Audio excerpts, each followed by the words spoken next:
Eu realmente preciso descobrir um jeito de começar e de terminar.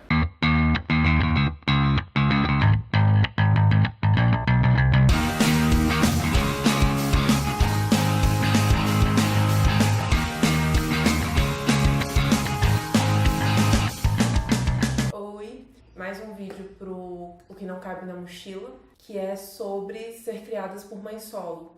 E como que isso interfere na nossa forma de associar, de vivenciar relacionamentos e vida profissional também. Inclusive são dois pontos, são dois fatores. Como que ser criado por mulheres fortes que mantiveram casas e que nos deram as melhores oportunidades possíveis reflete pra gente tanto na vida profissional quanto na vida afetiva. A gente estava conversando, que é o caso meu e de uma amiga muito próxima, que a gente tem mais ou menos a mesma idade. A gente estudou junto também, a gente tem um ciclo, né, um caminhar muito parecido assim, de vida. E aí a gente estava questionando sobre isso, porque eu percebo, e eu tenho percebido isso agora, que eu vivo um relacionamento saudável, o quanto que eu era aversa antes a relacionamentos, a me envolver, a depender emocionalmente e economicamente de homens, e como que isso era pra mim quase que uma questão de fobia, assim. Eu tinha uma fobia em pensar que talvez se eu me abrisse para determinada pessoa emocionalmente, se eu fizesse planos com determinada pessoa e a gente fosse dividir nossa vida, eu estaria sendo uma pessoa frágil, eu acho que não era nem frágil não, acho que eu via mesmo como fraca, uma pessoa fraca, e que não era para isso que eu tinha sido criada. Porque o que acontece? Quem foi criado e hoje já está na vida adulta por mães solos, tem um exemplo em casa de uma mulher extremamente trabalhadora, extremamente dedicada, que deu conta sozinha de manter uma casa e um filho, muitas vezes com escola, cursos, né, extracurriculares, comida, roupa, brinquedos, oportunidades como viagens, né, com amigos, com escola, enfim, todas as coisas, né, que dependem de possibilidades financeiras para serem vivenciadas, experimentadas, e ainda, além da questão financeira, além da questão econômica de serem mulheres totalmente dependentes, a questão de serem mulheres sozinhas e que davam contas de carga sozinhas. Então, assim, elas fizeram muitas coisas, passaram, por exemplo, pela adolescência, que é uma fase que demanda preocupações diferentes das preocupações de quando é uma criança, né, que é mais aquela preocupação de se machucar ali, de ser uma criança bem educada na casa dos outros, mas a adolescência é muito mais que isso. Aí tem a questão da sexualidade, tem a questão das companhias, aí começa a querer sair sozinha, e aí essas mães deram conta de tudo isso. Elas tiveram todas essas conversas que a adolescência demanda sozinhas.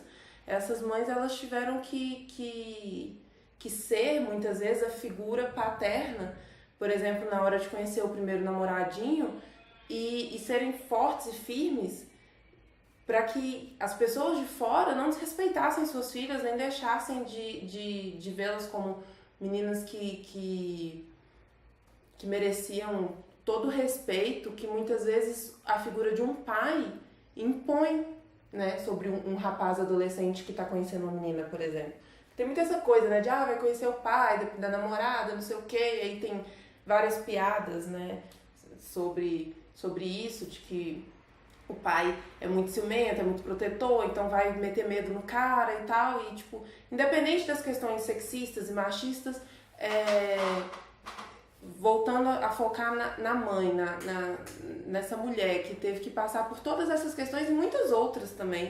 No meu caso, por exemplo, que tive durante toda a minha vida vários problemas de saúde, era sempre a minha mãe sozinha que tinha que dar conta do trabalho dela, durante o tempo que ela fez faculdade, ela tinha que dar conta da casa, por mais que eu ajudasse, mas era uma responsabilidade dela também. Então, é responsabilidade com a casa, responsabilidade com a faculdade, responsabilidade com o trabalho, responsabilidade comigo. Então, assim, se eu passasse mal, se eu ficasse doente, não tinha ninguém que poderia cobri-la no trabalho, que poderia resolver a questão. Era só ela para fazer tudo, e ela tinha que dar conta de tudo. E aí, eu ali, enquanto criança, enquanto adolescente, via as coisas funcionando. Via a casa arrumada, via as roupas lavadas, via as comidas no armário, ela participando das reuniões de escola. Eu via as coisas funcionando. Ela estava do meu lado se eu precisasse de qualquer coisa, se eu precisasse conversar. Ela estava do meu lado se eu precisasse ir para uma consulta médica. Enfim, a gente estava sempre junto e ela estava dando conta. Só que no meu subconsciente, eu tava vendo ela dar conta daquilo tudo sozinha, por mais que eu ali aparentemente só tava vendo as coisas funcionando e não tava necessariamente acreditando tudo isso ao poder multidisciplinar, multitarefa dela. Internamente, o meu subconsciente estava absorvendo que ela estava tendo um trabalho de rotina dupla, tripla, quádrupla. Minha mãe, inclusive, por ser enfermeira, fazendo plantão, ficando fora de casa durante muito tempo e muitas vezes voltando para casa não podendo nem dormir, nem descansar, tendo que emendar uma coisa na outra, né, as suas várias funções. E eu percebo hoje que isso foi me endurecendo enquanto pessoa e foi me criando em mim uma autocobrança de que eu não poderia ser frágil, de que eu não poderia depender de uma outra pessoa, que eu não poderia dividir as minhas necessidades com as outras pessoas, as minhas obrigações. Eu teria que dar sempre conta de tudo junto. Então, por eu ver essa mãe dando conta de tudo junto e ter absorvido de que eu também tinha que dar conta de tudo sozinha, sem depender da ajuda, principalmente de um homem, eu comecei a ver os meus relacionamentos como coisas muito frívolas, assim. Se eu não preciso de um homem pra me ajudar a ter uma casa, se eu não preciso de um homem pra me ajudar a ter uma família, criar uma filha, se eu não preciso de um homem pra dividir comigo as minhas contas, eu preciso de um homem pra quê, então, na verdade? Qual é realmente a figura de um homem na minha vida, enquanto uma mulher independente, uma mulher livre, uma mulher bem resolvida? E aí eu comecei a associar isso no início da minha adolescência e início da minha fase, aliás, fim da adolescência e início da fase adulta, que homens eram para relacionamentos rápidos, que homens eram só para satisfazer necessidades biológicas, né? Eu não via um homem como um parceiro afetivo, eu só via homens como parceiros sexuais.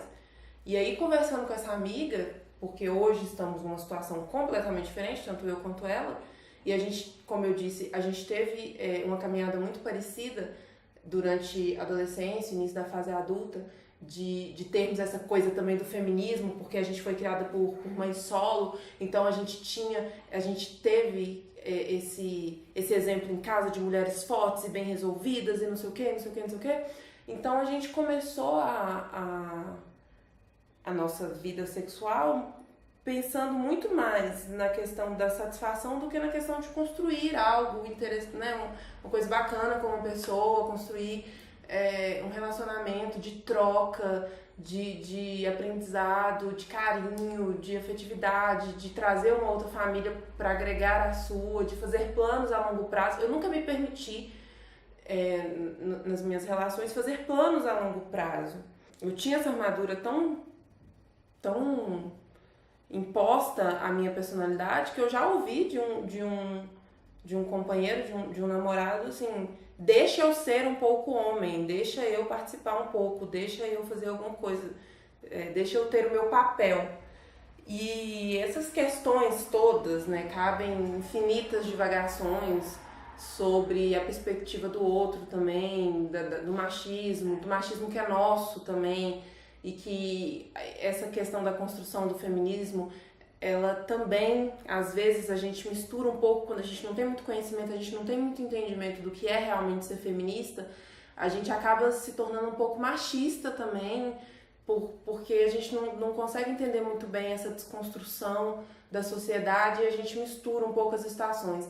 E aí eu passei por esse processo meio que misturando as estações e me tornando e achando que era lindo, que era maravilhoso, que era incrível, que era revolucionário eu não querer construir um relacionamento com alguém, eu ser sempre uma pessoa livre, essa liberdade que eu sempre falei e que eu percebo que eu sou sim um espírito livre, mas que estar com uma pessoa não impede a minha liberdade, não impede a minha individualidade, mas era uma coisa que estava muito forte no meu subconsciente e que refletiu muito.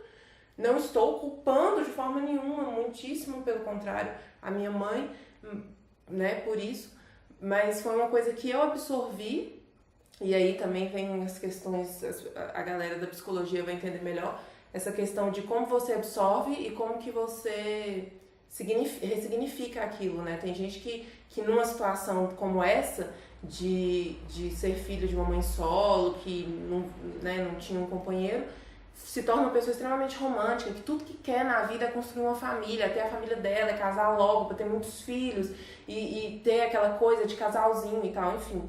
Tem muita gente que ressignifica a coisa de uma forma diferente. Mas eu percebi, e essa amiga minha também percebeu, que a gente tinha ressignificado dessa forma, de não querer construir isso e de se sentir autossuficiente, né? E isso, hoje que a gente está aprendendo, né? Vivo um relacionamento que é tudo muito novo pra mim, apesar de já ter alguns anos de relacionamento. Eu sempre falo isso com meu companheiro, o quanto que eu sou grata pelas coisas que a gente faz, porque eu realmente não me via nessa situação, eu não me enxergava vivendo algo assim tão saudável, porque eu realmente não acreditava que era possível construir algo tão equilibrado, tão harmônico com alguém.